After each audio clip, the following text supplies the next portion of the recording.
សម្រាប់ម៉ូតូ Zoomer X ក្នុងប្រអប់ V10 នេះគឺជារលាមេរលាជើង4ចែកចាយភ្លើងហើយនេះគឺជារលាជើង5មានតួនាទីសាកភ្លើងហើយនឹងដេរអញ្ចឹងបើសិនជារលានេះអត់មានភ្លើងចូលមកអញ្ចឹងយើងមើលទៅលើអីខ្លះដំបូងគឺយើងមើលV10 លេខ25អាំពែនេះគឺបានពីក្បាលអាគុយច្រឡងចូលប្រឡោះជើងកណ្ដាលចូលនឹងរលាជើង4នឹងបានមួយហើយបើសិនជាអត់មានភ្លើងចូលរលាដេរអញ្ចឹងភ្លើងបើកសោបើសិនជាយើងបើកសោអត់មានភ្លើងអញ្ចឹងយើងមើលV10នេះណា V10 លេខ5ដែលបានពីក្បាលអាគុយច្រឡងចូលទៅម៉ាញ់តូជាខ្សែពណ៌ក្រហមឆ្នូតសចូលទៅម៉ាញ់តូហើយបំលែងចេញពីម៉ាញ់តូឡើងទៅសគឺជាខ្សែពណ៌ក្រហមចូលខ្មៅដែលឡើងទៅម៉ាញ់តូអញ្ចឹងខ្សែV10លេខ5ចូលទី3នេះគឺជាV10ឡើងទៅតាប់ឡូគឺជាខ្សែភ្លើងឡើងទៅតាប់ឡូភ្លើង12វ៉ុលដែរដែលបានចេញច្រឡងចេញពីក្បាលអាគុយឆ្លងV10 5អាំពែគឺជាខ្សែពណ៌ទឹកស្ដែកឈុតខ្មៅអញ្ចឹងសម្រាប់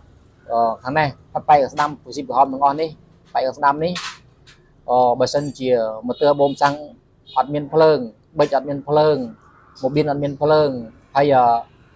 ដួយលបឿនអត់មានភ្លើងយើងឆែកមើលV10នេះV10 10ដែលមានខ្សែពណ៌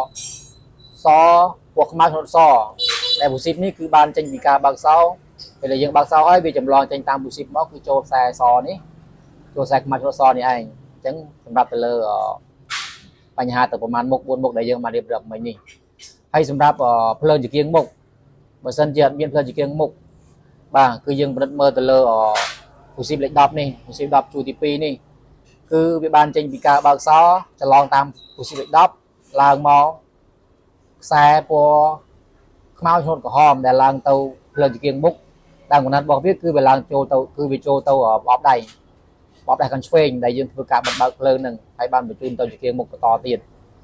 អញ្ចឹងលេខរៀងជួរទី3នេះគឺជាV10សម្រាប់ចែកចាយV10 10អាំពែដែរគឺចែកចាយទៅខាងដួយហ្វ្រាំងទៅខាងសផ្លេអញ្ចឹងបើសិនជាអត់មានដួយហ្វ្រាំងអត់មានភ្លើងសផ្លេមានភ្លើងយើងមើលនេះហើយខ្សែវាគឺជាខ្សែពណ៌ខ្មៅណាខ្សែពណ៌ខ្មៅឆ្នូតត្នោតបាទអញ្ចឹងសម្រាប់ប្រអប់V10យើងគឺមានប៉ុណ្្នឹងជួយចុចsubscribe channel ខ្ញុំម្នាក់មួយដើម្បីទទួលបានវីដេអូថ្មីនៅពេលក្រោយបាទតាមដានពេលខ្ញុំផុសវីដេអូដល់វានឹង alert ចូលទូរស័ព្ទដៃរបស់អ្នកស្វ័យប្រវត្តិបាទអញ្ចឹងសម្រាប់